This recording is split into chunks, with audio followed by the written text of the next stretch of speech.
What do you think of multiplexes? This is a good segue into a very interesting question. I remember you owned a bit of multiplexes, no? I still have. I've reduced my shareholding, but I have about 2%.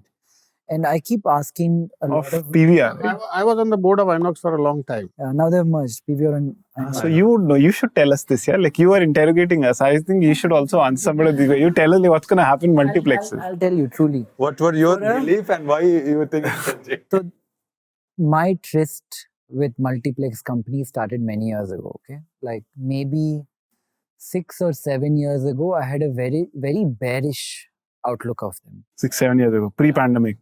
Much before pandemic. I shorted them to begin with when, say, PVR was at $1,300, $1,400. There were a couple of policy changes which were happening. The foremost of them being, it was in court that people will be allowed to bring outside food and water and drink it inside the multiplex and eat it. And food as an income source for multiplexes is really high as 40-45%.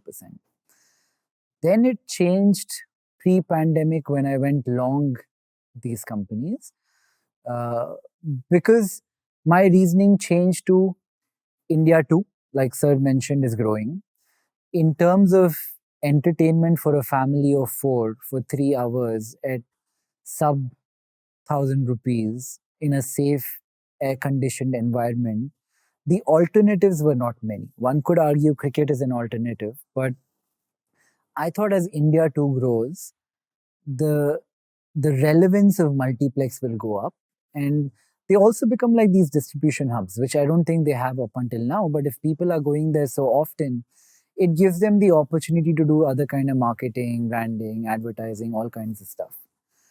Where I sit today, I'm confused. Like everything else in my life, I'm shrouded in ambiguity on both sides, because when I talk to people who say when I talk to somebody who's the CEO of Hotstar, like he's now the Bangalore guy, right? Like Sajid has become the CEO, the ex Google Pay guy. Sajid is also our neighbor. Yeah, so he would give me an outlook of why OTT will kill traditional cinema. But then I talk to somebody like a UFO Movies, which is also another company I've invested in. They manage the technology around projecting a movie on the screen. There I start to think the number of screens available, the density of screens in India is still like much lower. Like I would say in the US, there is one multiplex screen for 30-40,000 people. In China, maybe for a few 100,000 people. In India, there is one screen for many hundreds of thousands of people. And to a large part of India, watching a movie is still going, that truck aata hai na, uspe screen hoti hai in the villages, and then everybody gets together with no kind of choice as to what content they get to watch. So for me... But on this last point, like, as Kishorji was saying, like anywhere where you use the population number is somewhat, right? Like per X number of people has a lot of India 3, which skews this metric. How do you get to the right number?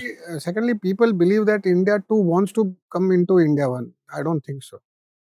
Societally, they don't look down. They look down upon us. I also think that's the right... I feel like we follow, or we try to follow on the path of the West in China so much by thinking that everybody moving into cities, all of this is good for the economy and growth and all of that. I personally believe for many reasons, fragmentation is actually a model that could work better for today than it did for China 20-30 years ago. So Nikhil, I want to say something on this multiplex thing. When mobile phone came into the picture and everybody wanted to buy a mobile phone, where did the budget come from? They had to reduce some spend somewhere.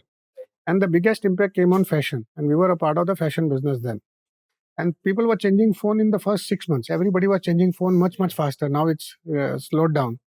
So what has happened, if you look at the multiplex industry, that money of spend, which was supposed to go to multiplex, is happening to restaurants now. People are spending 2.5 hours, families sitting together, friends sitting together and spending that 1,500, 2,000 rupees per head. And that money is clearly seen. People don't want to watch Hi, I'm Nikhil. Thank you for watching the podcast. Let us know who your favorite guest has been and who you'd like to watch next. Thank you.